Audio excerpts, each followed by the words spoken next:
Por casi 50 años funcionó en Argentina una de las sectas religiosas más terribles y desquiciadas que yo he escuchado en la vida. Y eso que me la paso consumiendo contenido como este. Esta es la historia de 3 mujeres líderes y fundadoras que abusaban de sus fieles discípulos. El terror que le tenía yo a estas mujeres, ¿no? Le tenía terror, porque fueron más de 40 años de esclavitud. Les quitaban propiedades y se adueñaban de sus hijos para explotarlos y abusarlos. ¿Y qué? ¿Ahí mismo le hacían sacarse la ropa o algo? Todos al mando de una madre todopoderosa, Eva Petrona, tía Eva. Que vos decís, tenía la puerta abierta y podía salir, pero no salía porque era tanto el temor. Y que si ella me decía a mí, tenés que ir y matar a esta persona, yo lo hacía. La chica que me tenía que llevar la comida a veces se olvidaba.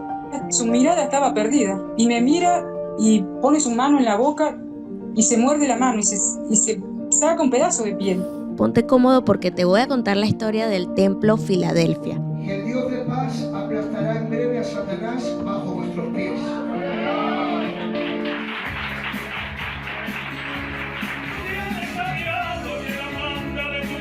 Los obligaban a ustedes a ceder su dinero y se lo quedaba él.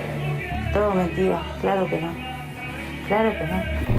Corría el año 1973 cuando Divina Luz Pereira y su hermana menor, Eva Petrona Pereira, iniciarían una pequeña iglesia evangélica llamada Templo Filadelfia. Comenzaron en la ciudad bonaerense de San Justo, lograron la inscripción en el Registro Nacional de Cultos en 1981 y a partir de entonces no pararon de crecer. Salta, Tucumán, Mendoza, Neuquén, Bahía Blanca e incluso sedes internacionales en Paraguay y Brasil. Según los fieles más antiguos, la primera jefa fue Divina Luz, quien al morir en 1998 transfirió el poder a Eva Petrona. A partir de entonces comienza se podría llamar reinado de la tía Eva, que era como debían llamarla los fieles. La tía Eva era, según las enseñanzas del Templo Filadelfia, la ungida por Dios, un ser divino con el poder especial de escuchar y transmitir los designios y voluntad del Señor. Bajo esta creencia se fueron ganando poco a poco la confianza, respeto y obediencia de miles de fieles, y faltar a su palabra era equiparado a fallarle al Señor. En el 77, mi mamá conoce a esta gente. O sea, yo tenía 13 años.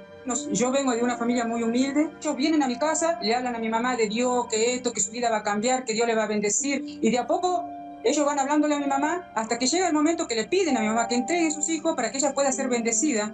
Mi papá se había ido de mi casa cuando yo tenía 4 años, 5 años. Mi mamá estaba sola, somos 7 hermanos. Y tal vez en la iglesia se encontraba una contención que no se tenía de otro lado. Yo vengo de una familia que no saben leer y escribir, gente que se crió en el campo. Y bueno, mis abuelos empezaron a ir a una iglesia. Ellos estaban pasando un mal momento.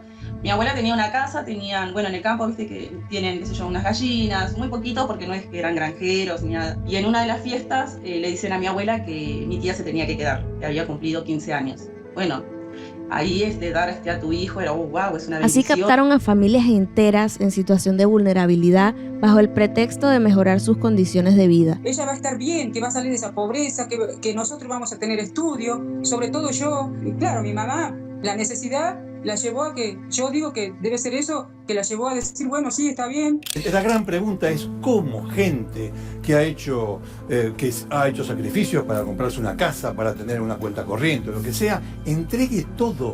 Un método de captación eran las denominadas fiestas del Señor, donde Eva se mostraba poseída por el Señor y se le solicitaba a los fieles entregar lo más preciado, que podía ser tanto una propiedad como un hijo. Una vez que dabas a tu hijo a la iglesia, este era inmediatamente esclavizado.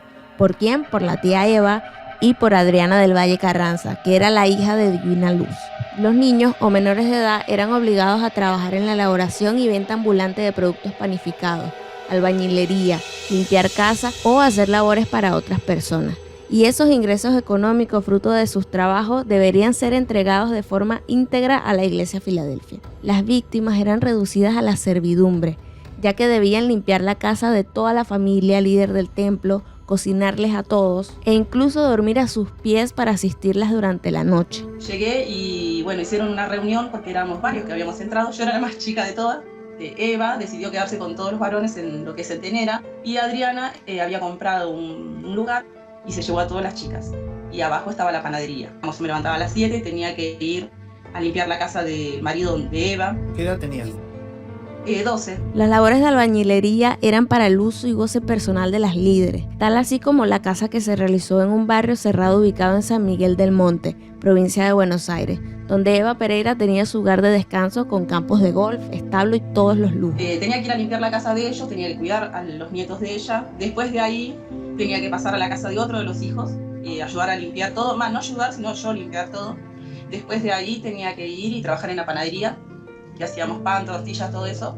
Y después, nosotros comíamos una sola vez. Digamos, yo prácticamente, cuando me iba no desayunaba, porque vos imaginate que el desayuno se servía a las 9 más o menos, yo me iba a las 7. El primer día me dieron un colchón, una chica me prestó un colchón para dormir, y el segundo día ya no tenía más el colchón, ya había que dormir en la silla. ¿Por qué? Porque yo tenía que pagar el precio para poder servir a Dios. Las otras chicas, obviamente, sí. Entonces ya dormíamos juntando la silla. Juntábamos silla y dormíamos arriba de la silla. Y bueno, y después ya eran tantos los chicos que venían que ya ni silla había para dormir. Entonces nos tirábamos en el piso. Ellos tenían una forma en esa época de hacer las cosas. Ellos tenían una persona para que les atienda solamente a ellos. Y ellos no elegían a cualquiera. Y me eligieron a mí. Me dijeron que como yo era la más chica, me iban a formar a la forma de ellos, porque yo tenía que servirle a la mamá Luz. Yo le tenía que lavar la ropa, tenía que dormir en un colchón a los pies de ella. En el momento que ella se mueva, yo tenía que estar atenta para ver qué era lo que necesitaba. Le lavaba la ropa, atendía a sus hijos, porque ella tenía 3 hijos, entre ellos estaba Adriana. Y a las 3 de la mañana nos levantaban, nos llevaban a unos lugares a vender. Primero empezamos a vender en la rotonda de San Justo, y si nos quedaba mercadería, porque ellos nos dejaban ahí, si nos sobraba mercadería, nosotros teníamos que venir caminando de la rotonda de San Justo hasta donde vivíamos, porque el canasto tenía que venir vacío. No podíamos traer nada de lo que habíamos llevado, ¿no? Todos los meses paraba un patrullero y se le daba plata. Y recuerdo bien, es algo que bajaba la ventanilla, había un hombre del lado del... uno que manejaba, y después estaba otro que era, no sé, alguien muy, de mayor rango, y me decía, a ver, chiquita, dame el sobre. Le pasaba el sobre. Y los fines de semana le preparábamos torta y se llevaban. No me preguntaba, ¿qué hace una nena tan chiquita como vos vendiendo a las 3 de la mañana en este lugar? En pleno invierno nosotros estábamos vendiendo y no teníamos un pantalón, una campera de abrigo, nos mandaban así a vender. Era un frío terrible el que se vivía. No solo eso, no es que cuando venía yo me podía ir a dormir la siesta porque me levanté a las 3 de la mañana. No, los días que yo no iba a limpiar, nos mandaban a los barrios a vender. Pero antes teníamos que hacer la mercadería. Vos llegabas de vender, tenías que hacer la mercadería y después ellos te llevaban en una trafi, te dejaban en un lugar y te decían vender. No nos mostraban el barrio, nada. Y a veces hacían 7, 8 de la noche y si no vendés, se hacía más tarde y yo decía, no, tengo que vender. Si no, después estaban las consecuencias. ¿Cuáles eran las consecuencias? Cuando una persona desobedecía una regla, se realizaban reuniones grupales en donde se castigaba a esta persona delante de todos y se le propinaban golpes, insultos y retos vergonzosos. Otro de los métodos de castigo eran los cortes de pelo y el aislamiento social. Este último podía ser de 2 maneras. Por un lado, los que vivían bajo la organización Filadelfia tenían orden de no dirigirle la palabra a la persona castigada, o directamente la persona era trasladada a otra sede. También muchas víctimas denunciaron que había abuso sexual a los menores de edad. Tía Eva podía manosear a los menores cada vez que le daba la gana, cada vez que estaba poseída. La líder decía que era poseída por Dios o por quien sea, una figura celestial, y le da órdenes a los niños de tener relaciones sexuales. ¿O cómo era la Ella, por ejemplo, ella lo que hacía era elegir las chicas para que estén con la hija de ella. Eso hacía. Y decía que Dios que era la compañera. O sea, cuando la hija se obsesionaba con una persona, ahí donde ella iba y decía que Dios le hablaba que esa chica tenía que ser la compañera de su hija, que era Adriana. Eso hacía ella. Entonces te encerraba en una pieza y ahí donde la hija, cometía los abusos. Y no solamente ella, sino que antes lo hacía ella. La mamá Luz lo hacía antes. Te agarraba porque decía que Dios tenía que hacer un trabajo en vos para que, o sea, en la chica que elegía, porque esa chica era elegida por Dios para ser la compañera de Adriana. Entonces, ¿qué hacía? Tenía que sacarle todos los deseos que esa chica pudiera sentir hacia un hombre. Entonces te agarraba y te manoseaba por todos lados, te besaba. Eso hacía la mamá Luz. Y después ya pasaba a ser la compañera de Adriana.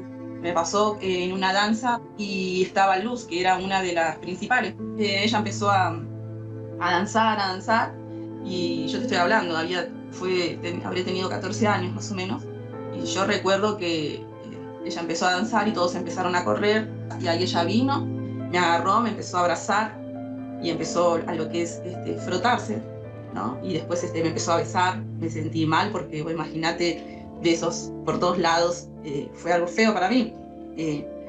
Y tuve, digamos, la desgracia de comentarlo. Y uno, en ese momento, uno creía, todos creían. Imagínate, yo tenía 14 años y en ese momento era la más chica y yo salía confundida. Y entonces las chicas que estaban conmigo, ellas siempre trataban de explicarme que era el Espíritu Santo, que a la mamá Luz, cuando la mamá Luz aparecía, todos teníamos que levantarnos y porque llegaba como Dios, era una especie de Dios para nosotros.